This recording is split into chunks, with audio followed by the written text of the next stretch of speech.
Hello family combo viewers, আমাদের চ্যানেলে আপনাদেরকে স্বাগত জানাই। তো আজকে যে রেসিপিটা বানাবো সেটা হচ্ছে পনির মাঞ্চুরিয়ান। আর বলতে খুব ভালো লাগছে, আমি জিরো থেকে শুরু করেছিলাম, আজ 210টা সাবস্ক্রাইবার হয়ে গেছে। পনির মাঞ্চুরিয়ান বানানোর জন্য এখানে প্রথমেই আমরা ক্যাপসিকামগুলোকে ভালোভাবে কেটে নেব, এবং এটা সবসময় মাথায় রাখতে হবে ক্যাপসিকামের ভিতরে যে বীজগুলো থাকবে সেগুলো বের করে নিতে হবে। আর এইভাবে নট কিউব নট লেস এই আকারে কেটে নিতে হবে। ক্যাপসিকামটি কাটা হয়ে গেলে আমরা পেঁয়াজ কেটে নেব। পেঁয়াজটি চিলি চিকেন আকারে কাটতে হবে, অর্থাৎ একটি পেঁয়াজকে দুটি ভাগ করতে হবে এবং সেই ভাগটিকে আবার মধ্যখান থেকে একটি ভাগ করে তার স্তরে স্তরে পেঁয়াজগুলোকে ভালোভাবে ছাড়িয়ে নিতে হবে। এখানে দেখুন আমি যেভাবে ছাড়িয়েছি আপনারাও ঠিক সেভাবেই ছাড়াতে পারেন। এইভাবে স্তরে স্তরে পেঁয়াজগুলো ছাড়িয়ে নেবেন। পেঁয়াজটি কাটা হয়ে গেলে আমরা পনিরটি কেটে নেব। এখানে আমি ফ্রেশ পনিরটি ব্যবহার করছি। আমি এখানে পিসগুলো একটু বড় বড়ই রাখবো, আপনারা আপনাদের ইচ্ছে মতো পিসগুলো করে নিতে পারেন।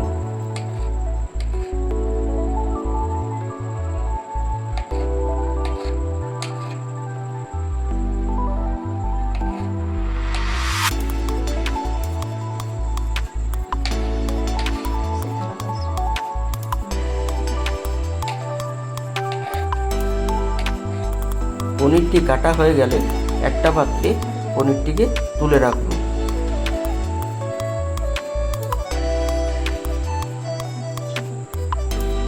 পনির মাঞ্চুরিয়ানের ঝাল বাড়াতে এখানে কাঁচা লঙ্কা কয়েকটি কেটে নেব। এখানে আপনি আপনার ইচ্ছে মতো কাঁচা লঙ্কা দিতে পারেন, অর্থাৎ আপনার যেমনটা প্রয়োজন তেমনই কাঁচা লঙ্কা দিতে পারেন। এরপরে কাঁচা লঙ্কা দেওয়া হয়ে গেলে এখানে দেব রেড চিলি সস।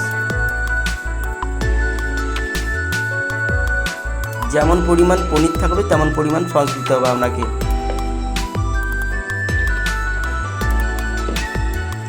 পনির রেড চিলি সসটি দেওয়া হয়ে গেলে এখানে দিয়ে দেব সয়া সস।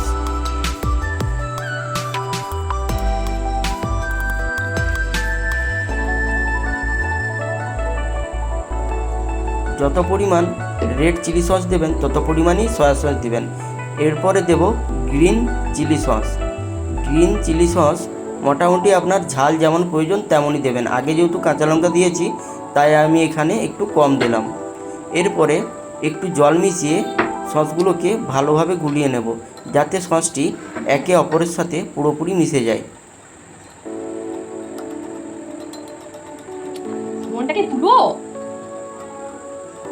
ফোনটাকে এরকম তুলো, এরকম তুলো। সসটি ভালোভাবে মেশানো হয়ে গেছে। এখন পনির মাঞ্চুরিয়ান বানাতে যে মশলাগুলো প্রয়োজন হবে সেগুলো বলে দিই। তো প্রথমে রয়েছে গোটা গরম মশলা, তারপরে চিনি, তারপরে ধনে গুঁড়ো, তারপরে শুকনো লঙ্কা, তারপরে জিরে গুঁড়ো এবং লাস্টে গোলমরিচ। এখানে আমরা কর্নফ্লাওয়ার আর কিছুটা ময়দা গুলিয়ে নিয়েছি এবং এখানে কর্নফ্লাওয়ারের সাথে ময়দা কিছুটি মিশিয়ে সঙ্গে একটু গোটা লঙ্কা রেখেছি এবং নুন রেখেছি। এরপরে কিছুটা ভিনেগার, যেটা সয়া সস এবং বাকি সসগুলো দিয়েছিলাম সেখানে মিশিয়ে নেব। এরপর কেটে রাখা পনিরগুলোর সাথে কর্নফ্লাওয়ার আর ময়দা মিশ্রিত যে যুগলবন্দি পাউডারটা সেটা দিয়ে দেব। সঙ্গে দেব কাশ্মীরি গুঁড়ো লঙ্কা এবং সাথে দেব পরিমাণ মতো নুন। এরপর এই সব জিনিসগুলো দিয়ে ভালোভাবে মাখিয়ে নেব এবং কিছু পরিমাণ জল দিয়ে ভালো করে গাঢ় করে জিনিসটিকে ম্যারিনেট করে নেব। সঙ্গে দেব আদা কুচি এবং রসুন কুচি। আদা কুচি এবং রসুন কুচি দিয়ে ভালোভাবে মিশিয়ে নেব এবং সাথে প্যানও তেল দিয়ে প্যানটি গরম হতে বসিয়ে দেবো। এরপরে একে একে পনিরগুলোকে ছেড়ে দেবো। পনিরগুলো দেওয়ার সময় খুব সাবধান করতে হবে, কারণ পনিরগুলো খুবই তেল ছিটকায়। হালকা আছে তাই ভেজে নিতে হবে, হাই ফ্লেম করা চলবে না, নয়তো পনিরগুলো লেগে যাওয়ার সম্ভাবনা থাকে।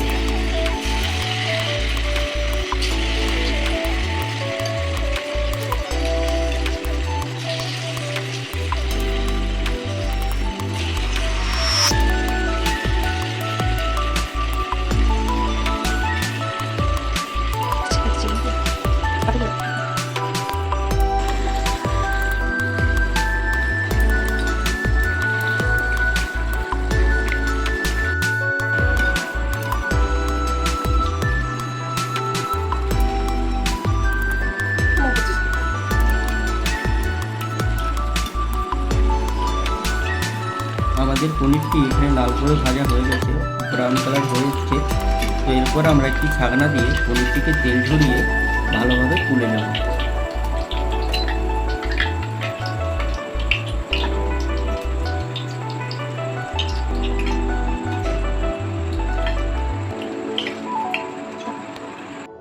তো দেখাচ্ছি। আমাদের সব পনিরগুলো ভাজা কমপ্লিট হয়ে গেছে। এরপরে পনির ভাজা তেলটিকেই আর একবার দিয়ে ওই তেলেই সবজিগুলো ভালোভাবে ভেজে নেব। তেলটি গরম হয়ে গেলে আমরা ক্যাপসিকামটিকে দিয়ে অর্ধেক ভেজে নেব। অর্ধেক ভেজে নেওয়ার পরে কিন্তু এখানে পেঁয়াজটাকে দিতে হবে, নাহলে পেঁয়াজটি গলে যাবে আর ক্যাপসিকামটি গলতে টাইম লাগবে। তাই আমরা প্রথমে ক্যাপসিকামটি ভালোভাবে ভেজে নেব, অর্থাৎ হাফ করে ভেজে নেব, হাফ ফ্রাই করে নেব।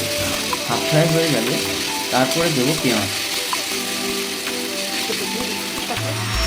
একটু ভাজা হয়ে গেছে, আমরা এরপরে দিয়ে দেবো নুন। নুনটি দিয়ে ভালোভাবে আর একবার ভেজে নেব।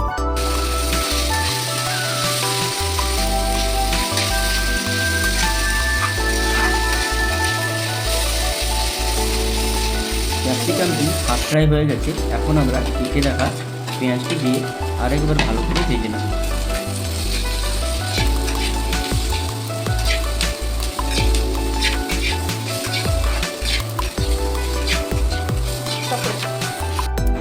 ক্যাপসিকাম আর পেঁয়াজটি ভালোভাবে ভাজা হয়ে গেছে, এরপরে আমরা একটি পাত্রে তুলে নেব।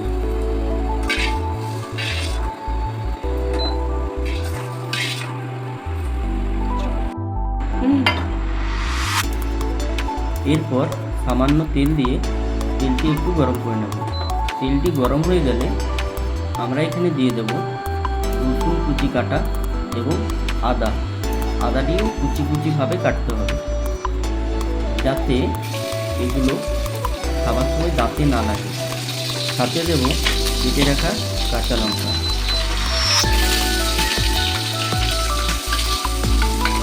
এরপর ভালোভাবে একটু ভেজে নিতে হবে।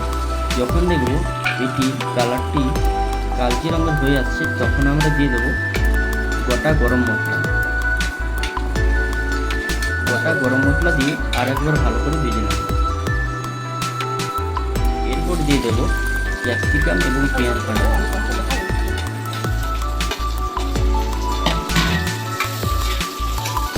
ক্যাপসিকাম এবং পেঁয়াজ দিয়ে আরেকবার ভালো করে নাড়িয়ে নেব। এরপরে দিয়ে দেবো ভেজে রাখা পনিরগুলো দিয়ে ভালোভাবে নাড়িয়ে নেব, যাতে সবটি একসঙ্গে মিশিয়ে যায়। এরপরে আমরা যে সসটি তৈরি করেছিলাম সেটি দিয়ে আরেকবার ভালো করে মিশিয়ে নেব। মেশানো হয়ে গেলে যে মশলাটা আমরা রেখেছিলাম আলাদাভাবে, সেই সব মশলাগুলো দিয়ে দেবো। প্রথমেই বলেছি কী কী মশলা দিয়েছি, যদি না দেখে থাকেন আরেকবার প্রিভিয়াস ভিডিও করে দেখে নিন।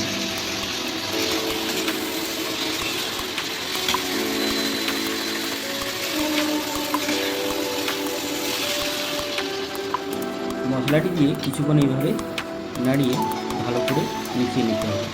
এরপরে দেব অ্যারারুট এবং ময়দা মিশিয়ে যে আমরা ব্যাটারটা তৈরি করেছিলাম সেটি। এই যে পাউডারটা এখন দিলাম সেখানে শুধু ময়দা এবং কর্নফ্লাওয়ার রয়েছে।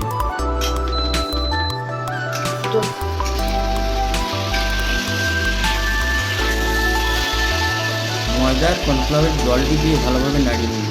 এরপরে কিছু পরিমাণ জল দিয়ে দেবো, যাতে নিচে লেগে না যায়।